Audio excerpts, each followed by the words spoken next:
Assalamualaikum warahmatullahi wabarakatuh. Pendidikan adalah usaha dalam mewujudkan pembelajaran dan proses belajar agar peserta didik secara aktif mengembangkan potensi dirinya, menjadikan sikap yang baik menjadi lebih baik lagi. Perkenalkan, nama saya Sinta Mayasari. Alhamdulillah, saya mengajar dan menjadi guru sudah lebih dari 10 tahun. Dalam hal ini, mengapa saya ingin menjadi guru? Awalnya saya ingin menjadi guru karena sepertinya pekerjaan ini adalah pekerjaan yang mudah dan ringan untuk dilakukan, khususnya bagi saya seorang perempuan. Namun ketika dijalani tidak semudah apa yang saya pikirkan.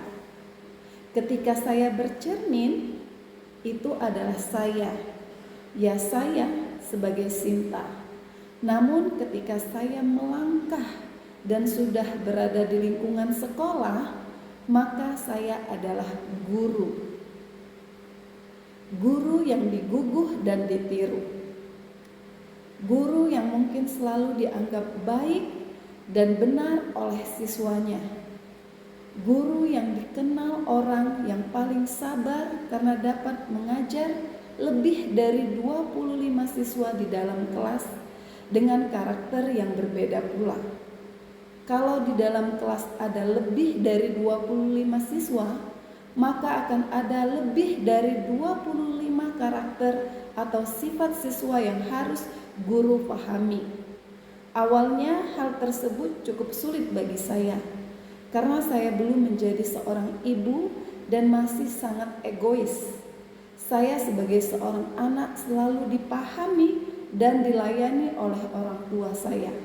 Sekarang saya sebagai seorang guru harus memahami dan melayani lebih dari 25 siswa setiap harinya. Karena profesi ini sudah menjadi pilihan saya, maka saya harus jalani dengan semangat dan tanggung jawab. Saya mulai menyayangi anak-anak, bersedia dipanggil ibu, karena ibu dalam pikiran saya adalah orang yang sudah tua dan memiliki anak, sedangkan saya pada saat itu belum memiliki anak dan masih sangat muda. Saya mulai mengikuti pelatihan dan membaca buku psikologi yang berkaitan dengan anak-anak. Karena menjadi guru tidak hanya sekedar mengajar dan berbagi ilmu, kita harus mengetahui karakter dan sifat siswa. Kalau di kelas lebih dari 25 siswa, maka lebih dari 25 siswa karakter siswa yang harus kita ketahui dan pahami agar apa yang guru sampaikan dan guru ajarkan dapat mereka pahami dengan baik. Dan ketika hal tersebut dapat dipahami dan disampaikan dengan baik pula, maka pembelajaran yang diberikan akan berhasil. Namun ketika pembelajaran belum berhasil atau masih ada anak yang belum paham, terkadang di rumah masih suka kepikiran apa yang harus saya lakukan sebagai seorang guru agar anak tersebut dapat paham dengan yang telah guru sampaikan. Dan saya yakin semua yang menjadi guru juga suka kepikiran jika siswanya masih ada yang belum mengerti. Guru juga harus belajar, dan sebagai seorang guru harus tahu bahwa cara belajar anak itu berbeda. Pertama, kita kenal dengan gaya belajar audio, yaitu anak akan mudah memahami pelajaran dengan mendengarkan, menyimak materi yang dipahami oleh guru. Tipe anak seperti ini butuh fokus yang baik karena ia mengandalkan pendengarannya. Maka anak seperti ini lebih baik duduk di barisan depan.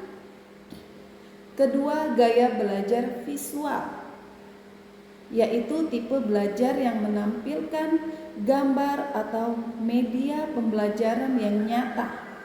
Gaya belajar ini akan menarik perhatian fokus anak untuk menyimak materi yang disampaikan oleh guru. Menampilkan video yang berkaitan dengan pembelajaran merupakan salah satu hal yang sangat menyenangkan bagi tipe anak dengan gaya belajar visual. Ketiga, gaya belajar kinestetik. Gaya belajar ini tentunya mengandalkan gerak atau semua panca indera dilibatkan. Pembelajaran praktik dan bermain peran lebih cocok untuk anak dengan gaya belajar seperti ini. Jadi, kalau di kelas kita menemukan anak yang paling lama 5 menit, ia bisa duduk rapi. Jangan heran, karena tipe anak ini anak yang aktif, yang memang membutuhkan gerak dalam belajarnya. Keempat, gaya belajar kombinasi. Gaya belajar ini guru dapat mengembangkan beberapa metode belajar seperti membaca dengan menggunakan media belajar yang sudah kita sediakan. Media yang kita gunakan berkaitan dengan isi bacaan dan guru dapat berjalan menghampiri siswa baik yang duduk di bagian depan, tengah maupun belakang. Menjadi guru adalah hal yang menyenangkan dan akan ada cerita setiap harinya. Guru adalah orang yang paling banyak mendapatkan perhatian dan kasih sayang dari siswa maupun orang tua. Alhamdulillah, saya bersyukur dapat menjadi guru, dan alhamdulillah istilah yang sering kita kenal atau kita dengar, banyak anak, banyak rezeki, itu saya rasakan.